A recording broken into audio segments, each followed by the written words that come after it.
of President Trump. I think President Trump is not an ideological guy at all. And this is a weakness. Look, President Trump has dealt with pretty tough businessmen all his life, mob connected construction guys. And then he'll sit down with these tough guys and hammer out a deal and bluff them out. And he thinks, if I can deal with these mob guys, Putin's, what's the big deal? He's just another mob guy. He's a tough guy. This is how he Ugh. sees. This is how he sees things. This is why he's doing deals with Qatar because, okay, these are people we can deal with. We can make some money. Everybody wants to make money, right? So we can get them off their crazy ways by making money together. I think that's President Trump's mentality. That there's nobody you can't deal with and nobody you can't Mhm. dangle a carrot in front of. But if you're a Shia Muslim, a 12er, your whole goal in life is to bring destruction to the world, to bring in the day of judgment and a great period. This is your religious belief. This is what motivates you.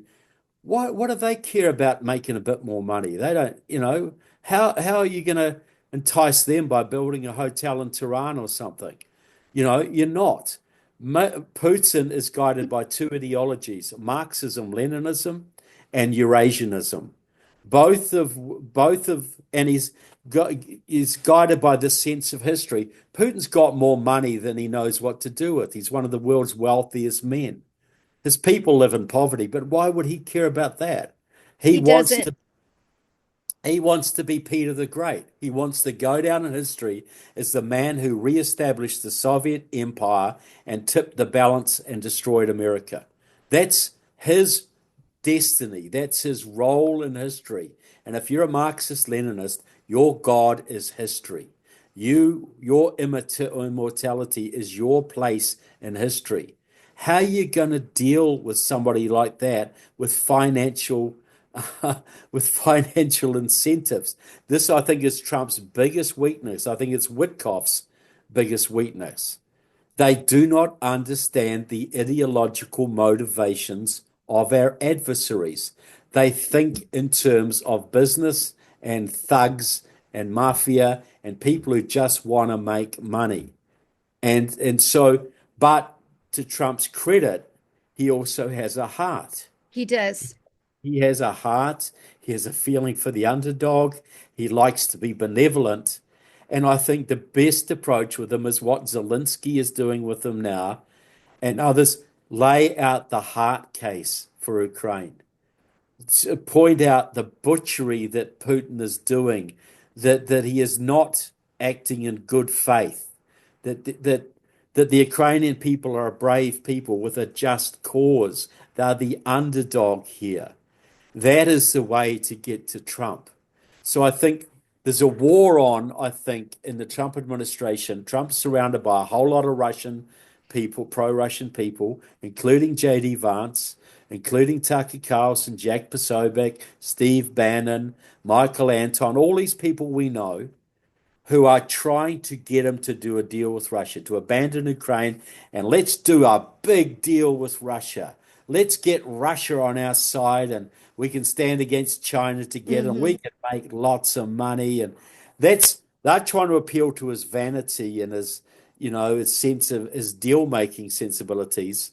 And the battle is to appeal to his heart and to appeal to a sense of what is right and the sense of the underdog, because he's a torn man. He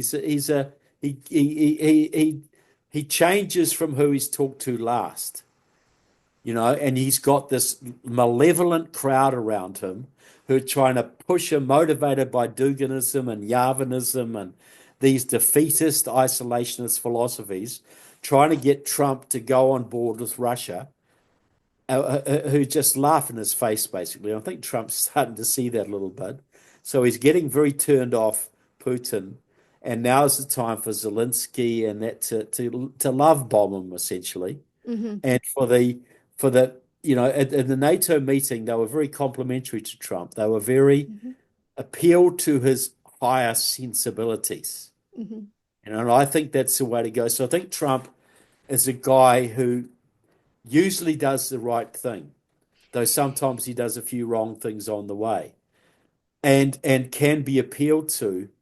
But I think the big battle is to discredit and get rid of the bad influences in his circle, the Tulsi Gabbards, the Tucker Carlsons, the Michael, all of these guys, and you can't really get rid of JD Vance, but he can put him out just opening post offices all over the country Mm-hmm. for the Mm-hmm. next 3 years. Mm-hmm. I think that's the battle now, to reduce the bad influence around him and appeal to his sense of patriotism, his sense for the underdog.